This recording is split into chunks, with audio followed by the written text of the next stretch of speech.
this time it's for real. I'm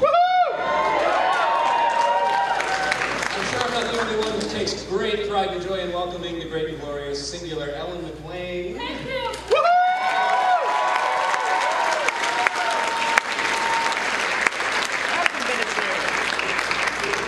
One little bit of business before we get started, and that is when the panel is over, Ms. McLain will be returning to her autograph spot in the expo hall downstairs, and we would ask you to please clear out this room as quickly as possible to make room for the panel after this one. If you're staying for the panel after this one, we still need you to clear out and join the line that's already forming for that one. Either way, once we're done, we're done. Thanks.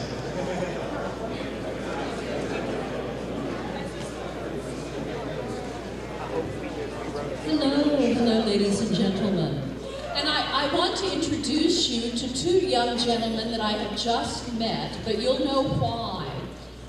This is Kirk, this is Evan, and they are tutoring students of my dearest friend in the whole world, Sugale Spring, who I have known since we were little kids in Nashville, Tennessee. And these two young men came up to me and said, "Do you know Miss Spring?" And I, "Miss Spring? You know what her nickname is? Toogie. T-U-G-G-I-E. And I suggest you do not call her that. So, you know, as I was talking on the way up, I was talking to Kirk and Evan, and I was saying, you know, people think that somehow you prepared for this career as being a voice actor and acting for video games. And it's like, I was telling these guys, they didn't exist. You know, I prepared in that I went to school, I wanted to be a singer, I studied singing, I studied music, I studied history because I just happened to love history. And later on, I got into studying acting, and my husband, John Lowrie, will join us also in a moment. He'll be here in a moment. But, yes. The sniper. And he is the one who made me get a voice demo.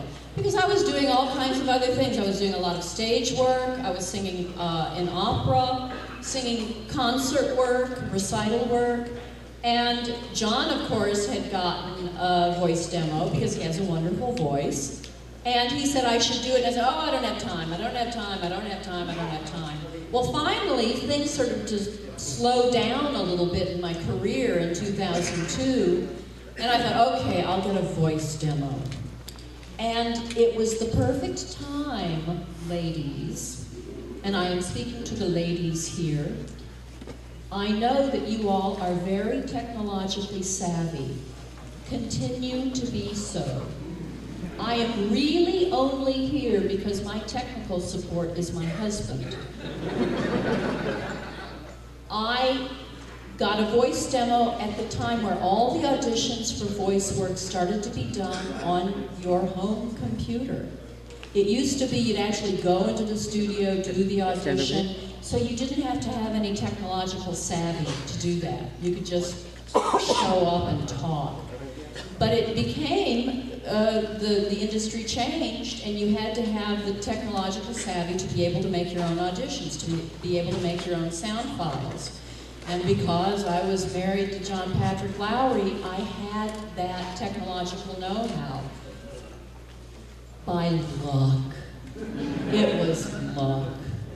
And luckily, you know, auditions came along for Half-Life 2, auditions came along for Team Fortress 2, and then eventually auditions came along for Portal and GLaDOS. And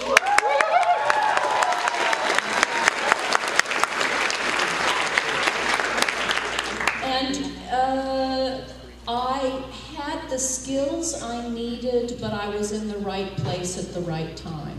And I just said a quote to these young gentlemen. Abraham Lincoln said, a long time ago, I will study and get ready, and perhaps someday my chance will come. So I can tell that everybody in this room is younger than me. I see a friend on the front row. But you really don't know where life is going to take you. Career-wise, emotionally, anything, and you have to stay open. My personal motto has been, say yes to life. Say yes to life. And that's hard for me to do, and my husband's constantly reminding me to keep an open mind. But you don't know what you're preparing for. But having, taking advantage of your natural curiosity, what are you curious about? What are you interested in?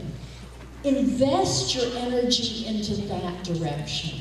Invest your energy into what excites you, what motivates you, what makes you happy. My husband and I have always done what made us happy. We've not made a lot of money, but we have had a great deal of fun. We have always been interested in the work that we're doing. And, we're alive, and I have a few extra pounds, so I'm eating. So, that's some advice I want to give. The sermon for today may not be over yet, but I will take questions now. So, raise your hands, and I'll try to acknowledge you appropriately and ask you to stand up and use your diaphragm. Sir, with a very handsome beard, right there. Thanks so much, ma'am. First of all, my good friend Emily texted me earlier today to say that she met you at the Nerdist show yesterday, and that she was the one who let Chris Hardwick know of your presence. Oh, well, and tell Emily thank you, because we arrived, and it was there is a podcast called The Nerdist, N-E-R-D-E-S-T, not Nerdiest, but Nerdist, and we recorded at the 930? The 930 Club, and it's going to be posted. Chris told us it would be posted on Thursday, and John and I are both on there, and we had a wonderful time. Chris Hardwick, very interesting person. Someone else started out doing voice work and ended up doing stand-up and having his podcasts, and he is another person who does what he loves. So thank you for your question, and say hi to Emily. Well, that's very kind of her. Should I ask my own question? Oh yes, please. But who are you in relation to Emily? Oh, I'm just a friend. Oh, okay. All right. Shoot. That's how it starts, I'm really looking forward to Channel Awesome, the Night Glasses Crowd's open rock band show at 12:30 tomorrow, and I'm curious what I could do to convince you to stop by and sing Still Alive. Oh.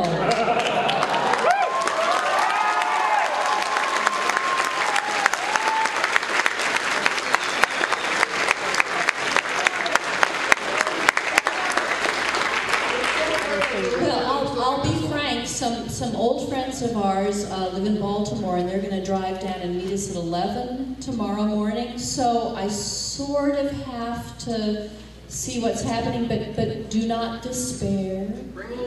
Do not despair. We may have some surprises later today, in this hour, right now.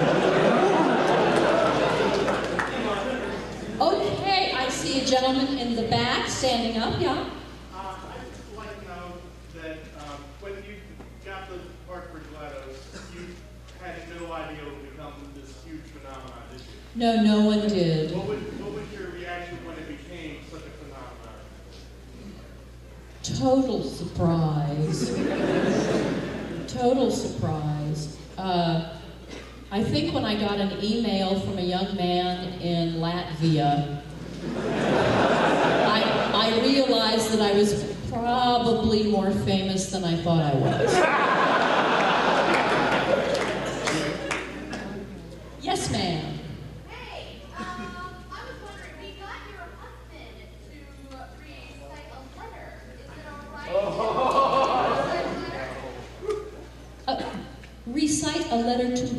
room. It'll make you 20% cooler.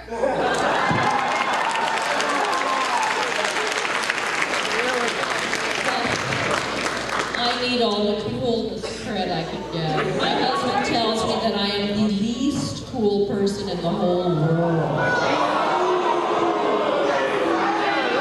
That's right, you tell him that. When he comes here, you tell him that.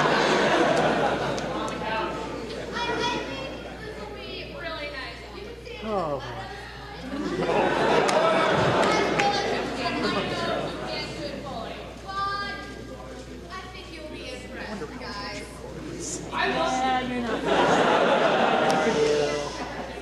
All right. Now this is what's called a cold reading.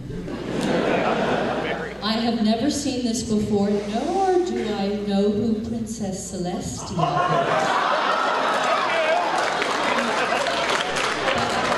is. Here we go. This is a cold reading.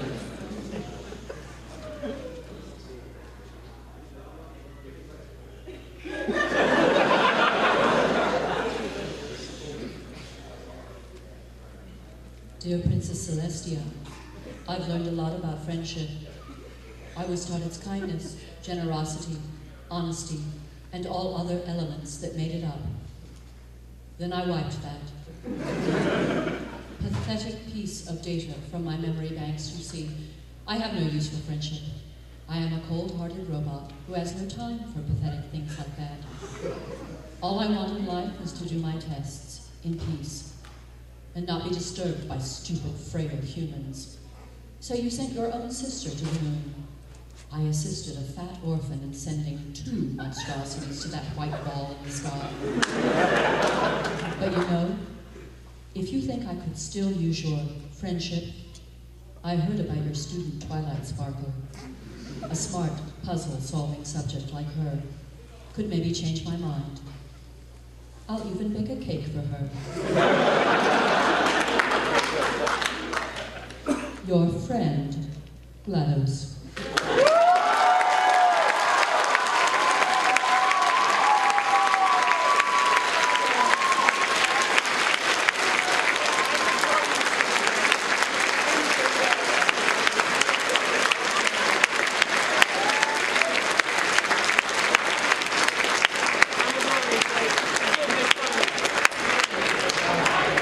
That's very kind of you all. You know, perhaps if I were Dr. Jonas Salk, I would feel that I was, you know, worthy of your praise. But I appreciate that. But that, you know, that really is a cold reading. It's like, I don't understand any of this. And, you know, that's why when you go into the studio, when one, I like to use that term, when one goes into the studio, I ask everything I can. You know, what's happening in the game, who's my character, what do I want? Always the most important thing. What does the character want? And I didn't get to do any of that. So that was a cold reading. Okay, I see a gloved hand, a blue hat, a gloved hand. You, sir? Yes, I had a question. I guess sort of on that note, are there any elements to like the GLaDOS character or any lines that you helped contribute to? Like, did you help like come up or improv any lines or make any suggestions towards the development of the character, especially in Portal 2? Very good question. It might have been Kirk and Evan who I was telling. But I like to call myself an interpretive artist. I am not a creative artist. So that's a way of saying that I'm not really great at improv. My husband, John Lowrie, author of his own book, Dancing with Eternity, is a wonderful improviser. Now, J.K. Simmons, who did Cave Johnson,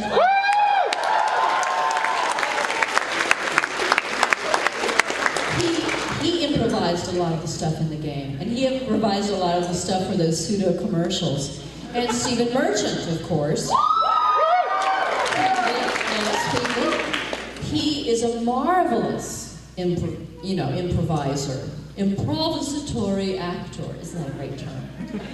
And so he also, they told me they went over to London, the Valve guys went over to London to record Stephen Merchant, and he'd like, you know, just see a line of dialogue and then just take off. Just take off, and they used a lot of what he did just, you know, creative off the top of his head. But I don't really do that. I like to have a script. So, thank you for your question. Yes, sir. Glasses, right there. I have a small present if I can approach the front and give it to you. Please approach the table. Who is the opposing attorney? Objection! Overruled.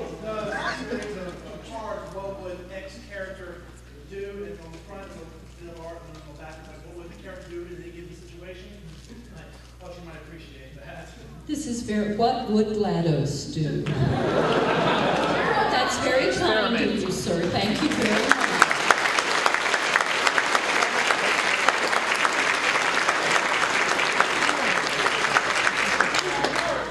Who knows? I was just curious of any of the projects you were working on, future games. Well, the most recent thing I did were 2 voices for Dota 2.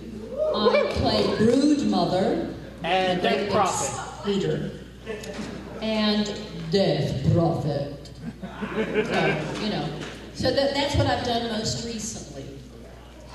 And let's see. You in the front row. Yes.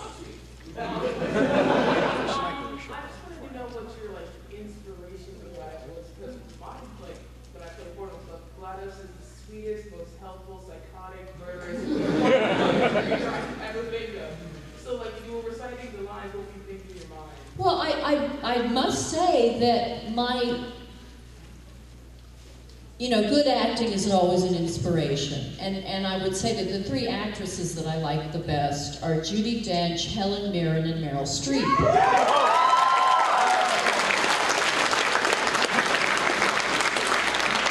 But, for the character of GLaDOS, the AI, artificial intelligence, I'm old enough, I'm 59, I go back to Hal.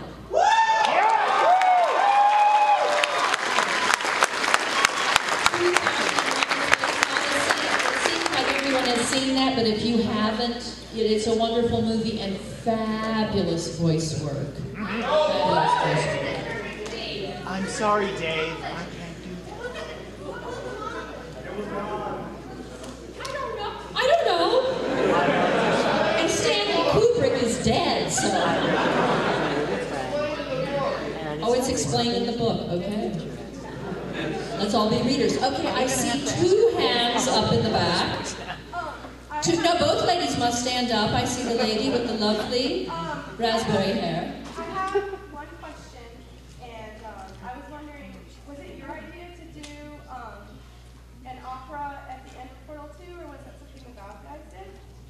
Well, interestingly enough, that comes from sort of everybody's mind. When I did Portal, I had worked with Valve before, as I said, on Team Fortress 2 and Half-Life 2, and just in passing conversation, they found out that I was a singer. Well, God bless them. They had never heard me sing, but they got Jonathan Colton.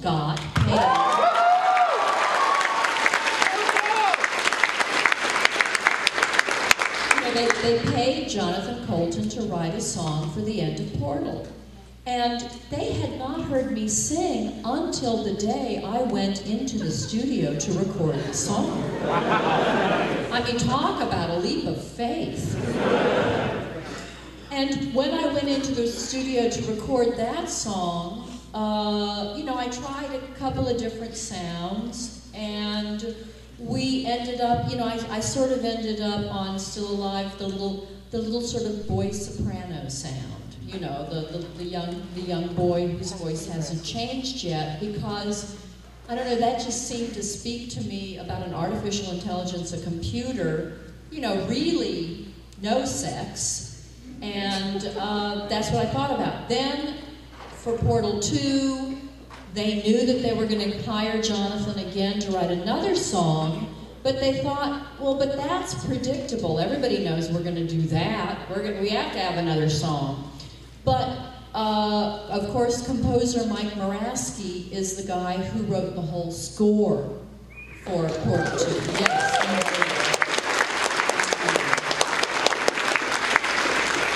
And there are other places in the game, you know, one of the things that I love is Potato's Lament. I love that music, and I love that, and I was in the studio twice to record vocal lines that Mike wrote, and Mike tells me that, you know, the expression in baseball, it ain't over until the fat lady sings, you know, that one? And so one of the artists thought, well, we need to have a fat little turret who, and it was actually a visual artist who thought, well, we need to have a little fat turret because, you know, of course, the cliche about opera singers is that they're all slightly overweight. Sometimes that's true, but not always. And it was his idea, and that little character was initially called the Turret Wife. And so they wanted to have the Turret Wife sing, so Mike came up with some music, and I'm actually singing soprano, alto, tenor, bass, backup, and then the lead vocal line is me too, so all the vocal lines are me.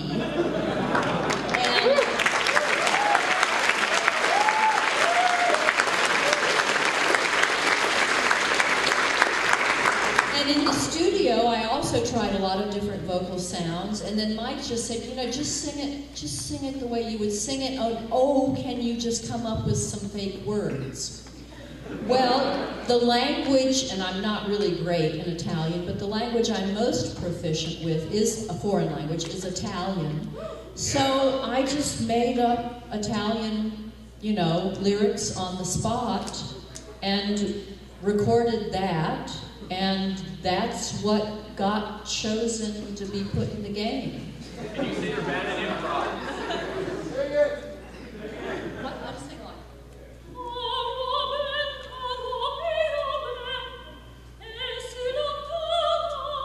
I can't remember.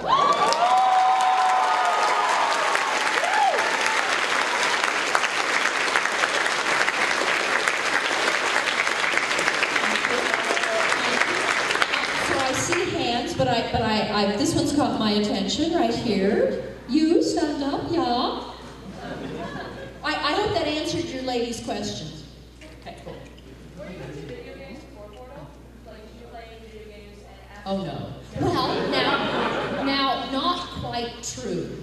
My husband loves all the Myst games. Right?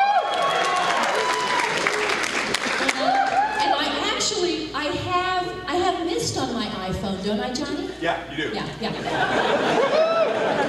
Because I like the ambiance of that game. I mean, I like going into that game and just kind of being there. It's very relaxing.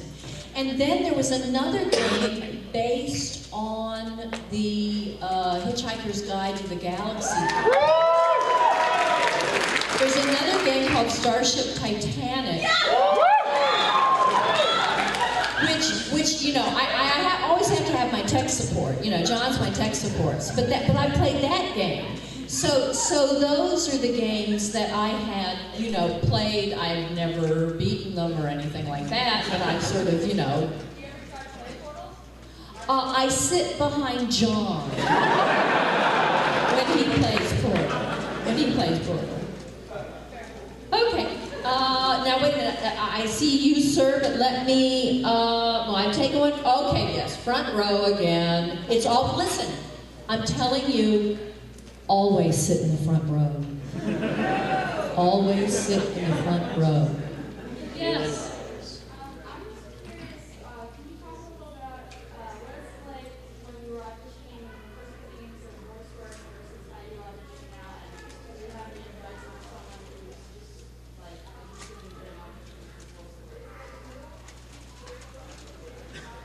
Well, because I got into voice work, I mean, I did a little bit of it back at WFIU in Bloomington, Indiana, when John was, you know, working on a doctorate.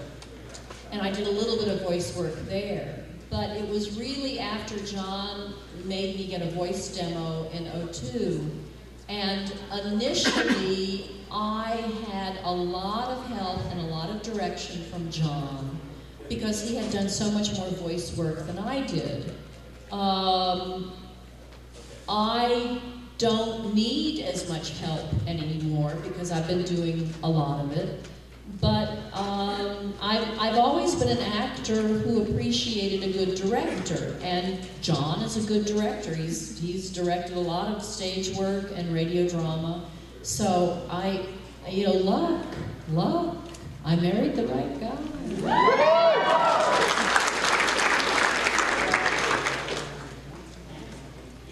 Oh, yeah.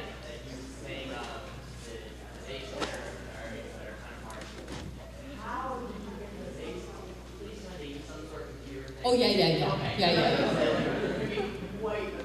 No, it's my voice, but you know, yeah, they just lowered it. Yeah, it's me. And then 2 rows back, the lady.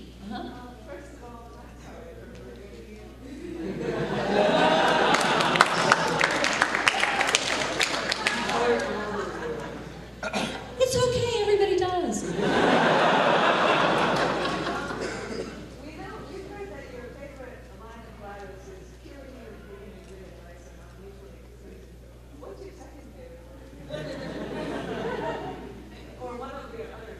You monster.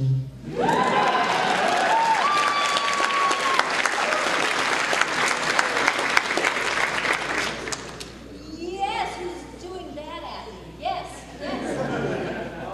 What's it like working with Val? Wonderful. I wish everybody could work with Val. Yeah, indeed. Well, it really is a bunch of creative, wild, loving, kind, supportive people. I don't know what that means. No, it's a wonderful creative process. I mean, that's been my whole life. You know, acting, singing, dancing when I was younger. And you just want to work with other people who love what they do. That's the truth. Okay. There's an interesting hat over there. Yes. The hat. How does it feel being one of the people who makes auto-tune a debatable subject and slide? Well, auto-tune is used all the time now in vocal performance. I mean, singing. Growing up, going to New England going to the North Carolina School of the Arts, going to New England Conservatory. There was no such thing. I mean, you had to be your own auto-tuner. You had to learn how to sing on pitch. And you had to learn how to project, and notice that little snippet that I did from, Caro mio addio. I didn't use the microphone. Opera singers, you're trained. You don't use microphones. So I think that any tool can be used well or can be used poorly. And if a tool like auto-tune is used artistically, then I guess it's fine. But, it's the discretion of the person using the tool. And the hand up front. You, sir, yes. The first Portal game was a lot smaller. It's almost like an Easter egg for the rest of the Orange Box. And GLaDOS was quite nearly the antagonist. What was it like going from that to Portal 2, which was this massive game? Hours and hours of gameplay, and you weren't just the antagonist, you were also kind of an anti-hero. What was it like from your perspective? Well, there was enormous pressure on all of us because nobody expected Portal to be a hit. It was kind of like a little addition, a little, gift to the player. And then when it was so popular and they realized, oh my God, we have to do this again. And I'm telling you, the writers, Eric Wolpaw and Jay Pinkerton particularly, felt enormous pressure. And I felt enormous pressure because it was like, oh, okay, well, you know, the first time through it was like, well, I'm getting paid for this, and I'll try to do my best. But the second time it was like, well, yeah, I'm getting paid for this, but I don't want to disappoint anybody. So there was more pressure involved. But, you know, one always wants to, you know, do their best work. I was trying to do my best work. That was the difference, the level of pressure we all felt. Okay, now let me travel back over here. Okay, somebody's pointing at you. So you're being supported. All right, I was wondering if you could ask GLaDOS berate me for having killed you several times in the game. That's not in me. I don't know how to. Well, you look like a lovely young man.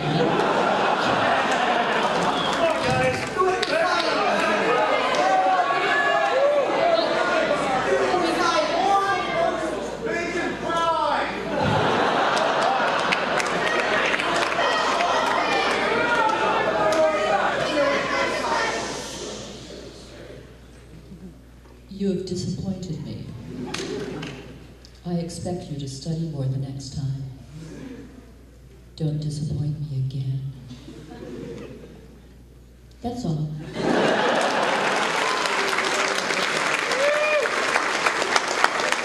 Trevor, I see Trevor. Trevor's standing up. Trevor, why don't you hold that up?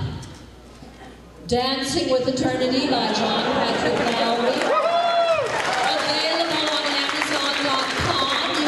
Download it, also on Nook, downloadable. Go to your nearest bookstore, say, gosh, do you have Dancing with Eternity by John Lowrie? I'm telling you guys, this is a wonderful read. If you like science fiction, you will love this book. If you like Robert Heinlein, if you like, who wrote Dune? Herbert. Frank Herbert. Herbert, yeah. If you like Arthur C. Clarke, if you like Ellison, is that his name? Harlan Ellison. Carlin Ellison? Harlan Ellison. Yeah, Harlan, no C, okay. Not Carlin, not Carla Ellison. No. I am telling you about this book because I am doing you a favor. It is a wonderful read, and I'm not telling you this because I'm married to the writer. I really am not. I like good literature. Okay, yes, Trevor, but I have to take your question. Thank you, Trevor. Thank you for letting me use you.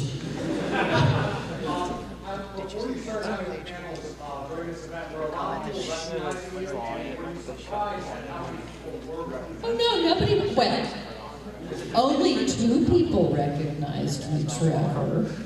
Trevor and Diana recognized me, yes. And I was, and John and I were very surprised that you recognized us. No, you were the only people who recognized us, yeah. Yeah. The fan. This is perfect as a follow-up to that question. You know, as a voice actor, it must be great to have this huge fan base, but at the same time, you can have your anonymity when you need it. Yes, absolutely, absolutely. And you know, I have to. They say I have read that there are 2 types of people in the world. There are extroverts and introverts. And I'm actually an introvert. An extrovert is someone like former President Bill Clinton, who gains energy by being with people. And he literally gets energized by doing that. I really am an introvert because I gain energy by walking, by reading, by being solitary, and I have to do things like that to kind of recharge my batteries. So I have to say that I've loved working with Valve, and when the creative process is so wonderfully accepted, it makes all of us very happy who have had a part in the process.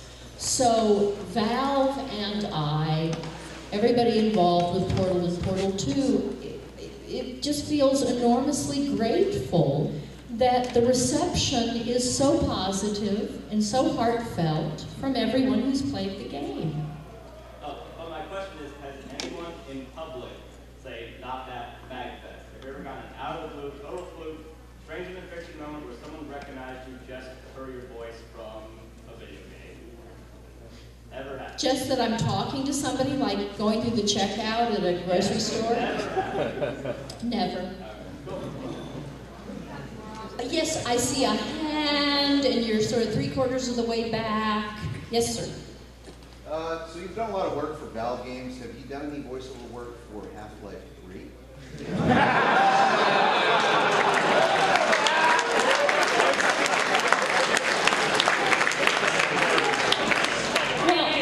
I can tell you that when I get home, I'm going to be sure and email Bill Van Buren and Mark Laidlaw and say, Half-Life 3, Half-Life 3, Half-Life 3.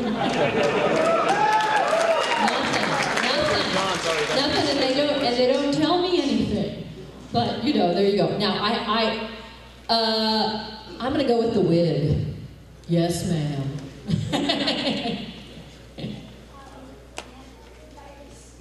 Well, you could have. Did you have a friend who could ask a question for you?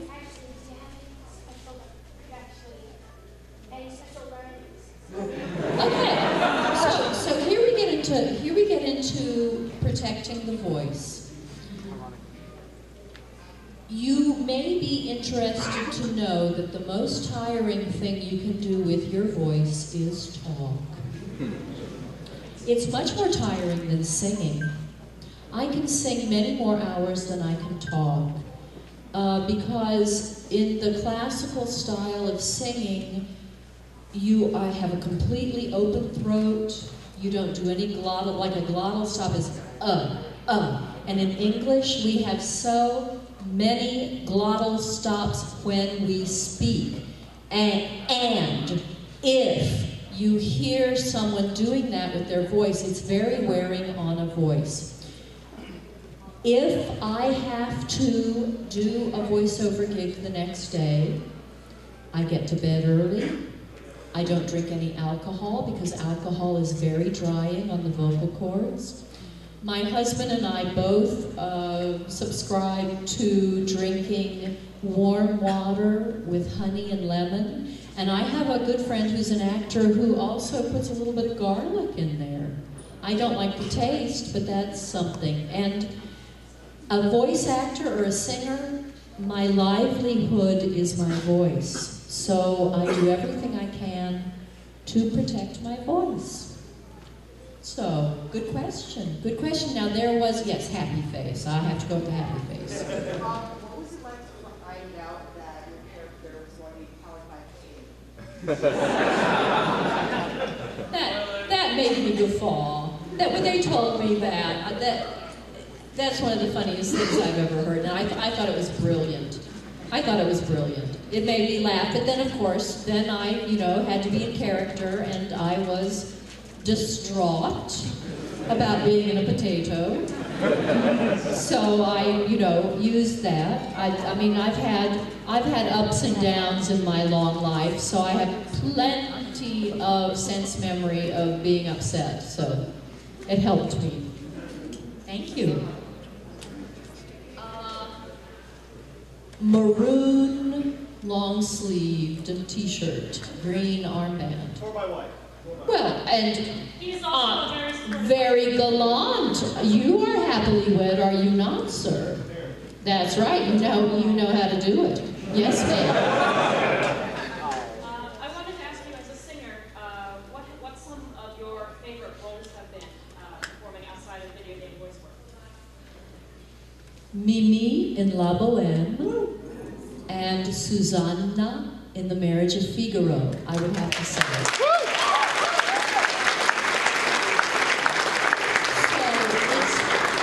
it's hard to beat Mozart and Puccini for dramatic sensibility and just musical beauty. Mozart and Puccini both really knew how to write for the voice. You guys should listen to a Puccini opera. Puccini had a marvelous sense of dramatic timing. And so did Mozart, Oh, yes. Now, the Magic Flute is very interesting because he wrote that piece for his friend Emanuel Schikaneder, who had the theater outside of Vienna. It was really a music theater house, and the theater, it wasn't highfalutin. It was really a theater for, just common everyday folks, not royalty, because so much of the music at that time was written for royalty. But the Magic Flute was written for ordinary, regular people, and it has, it has vocal numbers in it, but then it has dialogue as well. Of course, the dialogue's in German. Ja, ein Singspiel, ja, natürlich. So, yes? Well, hit it.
Very beautifully sung, very beautifully sung. You have excellent Italian.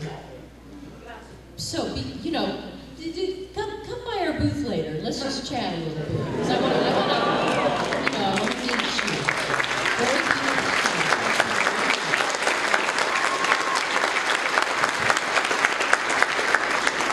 This guy's very influential. Okay.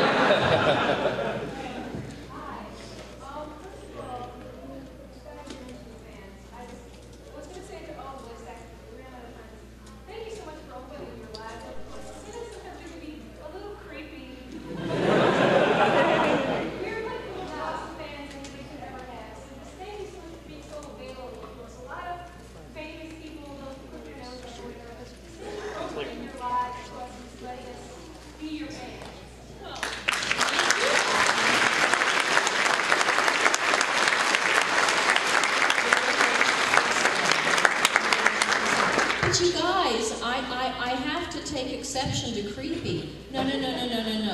Exuberant. Excited. Interested. No, listen. Unique. Uniqueness. No, I'm very serious about this. I mean, some people might say that I'm eccentric, but we are all unique. We are all unique. And, you got to do what you love. You got to do what you love. Thank you very much. Never have. Don't start.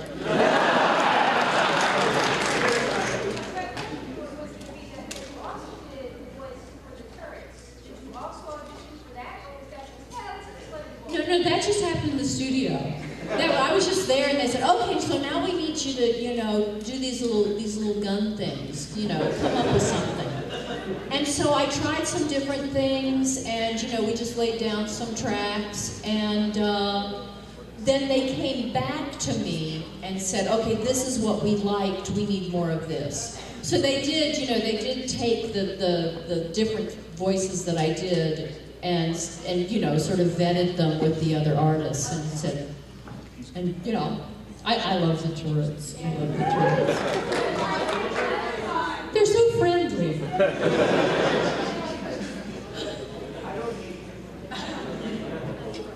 Yes, ma'am.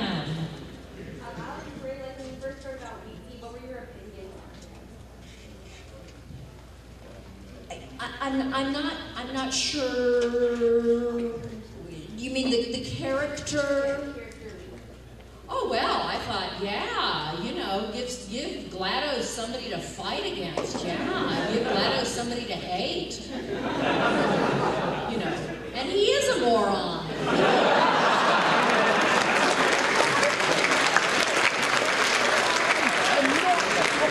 The hearts on your t-shirt. Hi. So I heard a rumor a little while back that there was some cut on the Open Portal 2 involving a conversation between Caroline and Kay Johnson involving Caroline being put in the GLaDOS. Can you tell us a little bit more about why that was cut from Kay? You know, I have heard that rumor as well. And I don't think it's true. If anything was cut from Carolyn, it was because of time. Because a lot of things, I remember when I recorded the very end of the game was a lot longer, and they came back to me the next week and said, no, we have to do this again because this is too long a wrap-up. And at that point, you know, they knew the whole dramatic arc of the game. They knew what was going to happen, but they were really into how much time do we have, how much time do we want to spend. And I don't think anything was cut from Carolyn because it seemed inappropriate or anything. But I have heard that rumor. I've heard it as well. Now, yes, the pointing fingers. Hi there. Hello. As another singer, I was wondering how broad is your range actually? Because I noticed that you were auto-tuned, obviously, in the operatic song, but when it came to your natural range, how broad is that? Well, and do you know that your vocal range changes throughout your life? Throughout your life. And your Phyllis Curtin, a very famous voice teacher, she taught at Boston University for years and years. She always said that your instrument, your voice, changes every day. So you need to vocalize a little bit every day just to find out where your voice is. My voice is, like I said, I'm 59, my voice is lower than it used to be. Now I feel, I have lower notes. God, you guys, some days I wake up and I have a C below middle C. But that always makes me worry, if I can say that. But usually I have an E below middle C, but I really don't like to use anything below an F. F below middle C. And then I always feel like I have a high D, a consistent high D. But I used to perform high E's, but I don't perform high E's anymore. And that high E is 2 octaves and 1/3 above middle C. So if you think about it, I have a 3-octave vocal range, a usable 3-octave vocal range. And most people have a 2-octave vocal range, and I think with vocal study, and actually just maturity, actually just getting older, one's voice expands a bit. But it's always different. You know, it's different every day. Thank you. You're welcome. Let me see now. How long are we going here? I don't know. 10 more minutes. 10 more minutes. Okay. Okay. The hat. Yes, sir.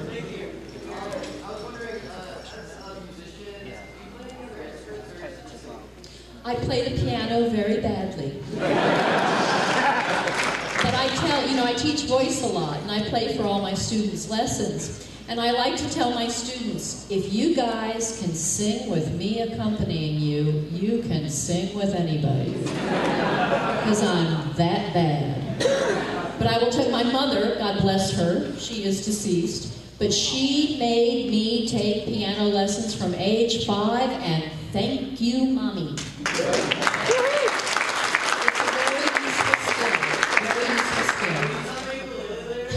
I will. Okay. Let's see. I want to get the handsome man in the back up here with the banjo. I will take one more question as he's traveling. Yes, ma'am, with the book.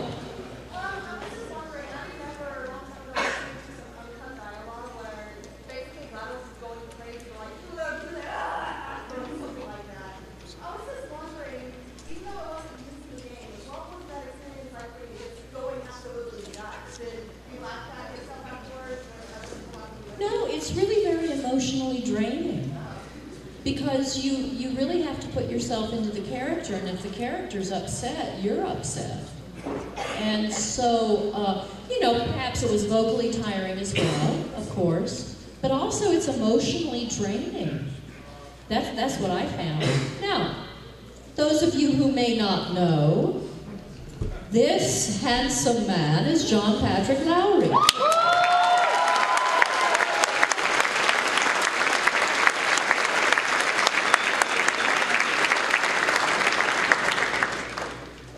Yes, sir. I have a question. Yes. When I join old Bruce. Honey, you made my group.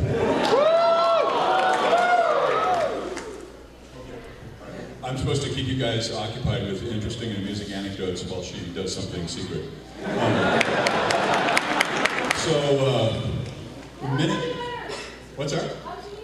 How did I meet Ellen McLain? Okay. I almost. Oh, I know. I forgot. I almost didn't get a job playing a European tour of a Broadway show named Showboat. They needed a guitarist, banjoist who tripled on violin, and I don't triple on violin. But then I did get it, and so I showed up in Arnhem, Holland, 2 weeks after the cast. The cast had been there for 2 weeks rehearsing. And so this is just factual stuff, okay? I arrived to meet a cast of people who, male and female, were all interested in having sex with men.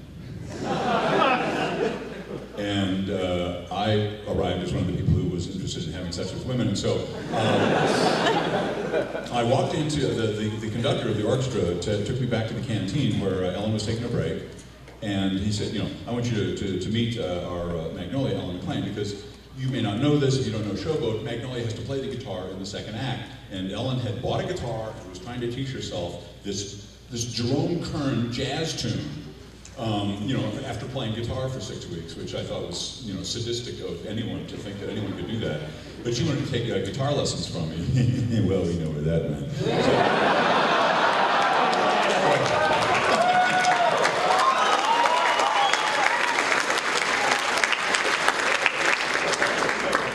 So we're going to have a sing-along because Ellen, being a voice actor, refuses to memorize anything for the rest of her life, and I forgot to bring the lyrics up. So help out anybody. Help out. Here we go. You want someone to pull up the lyrics on their phone? Yeah. I want to sing with you. Oh no, I'd rather have you guys sing with me. Yeah.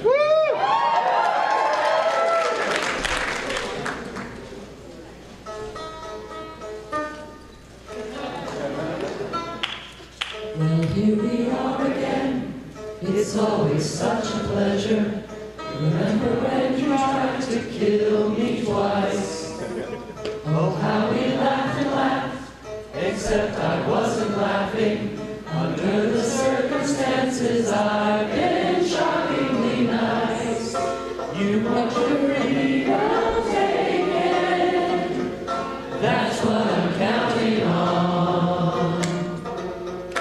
I used to want you dead, but now I only want you gone. She was a lot like you, maybe not quite as funny. Now little Carolyn is into it too. One day they woke me up so I could live forever. It's such a shame this thing will never happen to you. You got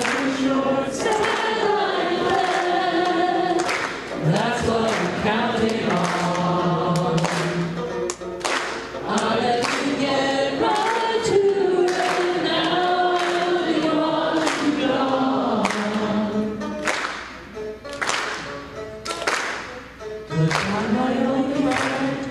Oh, did you think I meant you? That would be funny if it weren't so sad. Now you have been replaced. I don't need anyone now. When I replace you, maybe I'll stop feeling so bad. Little things can do disaster. That's what I'm counting on. You're someone else's problem. Now I only want you gone. Now I only want you gone. Now I only want you gone.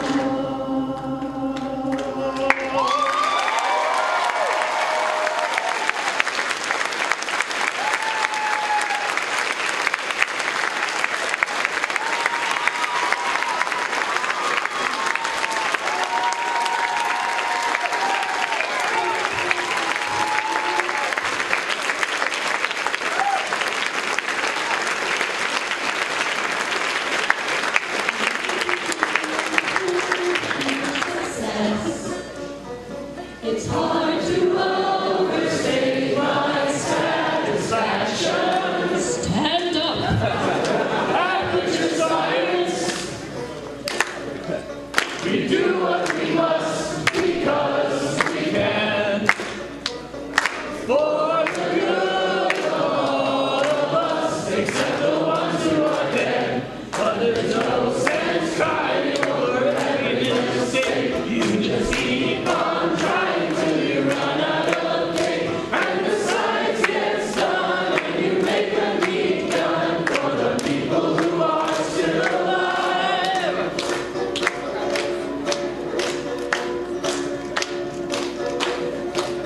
I'm not even angry. I'm being so sincere right now. Even though you broke my heart and killed me and tore me to pieces and threw every piece into a fire as they burned it because I was so happy for you. Now these points of data make a beautiful line, and we're out of data, we're releasing on time. So I'm glad I got burned. Think of all the things we learned for the people who are still alive.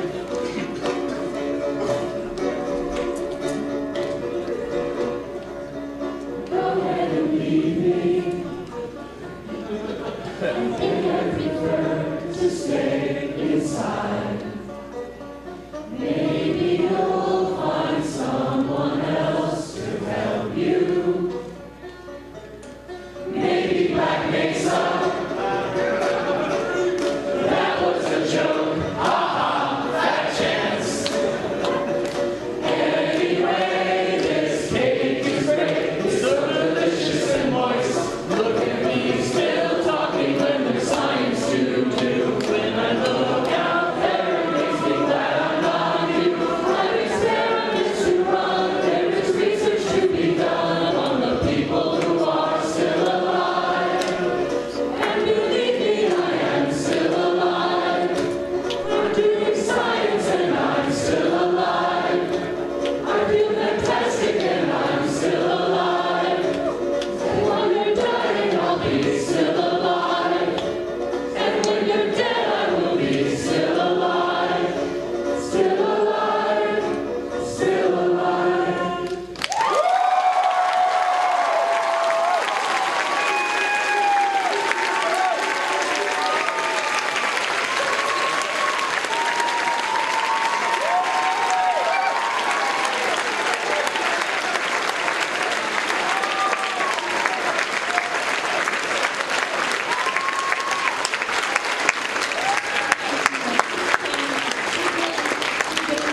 A old lady cry. Thank you so much. So John and I are going back downstairs to our booth. And then at 5 o'clock is Voice-a-Palooza, and this handsome gentleman may have things to say. Thank you. Actually, we're not going to go down to our booth. We're going to go down.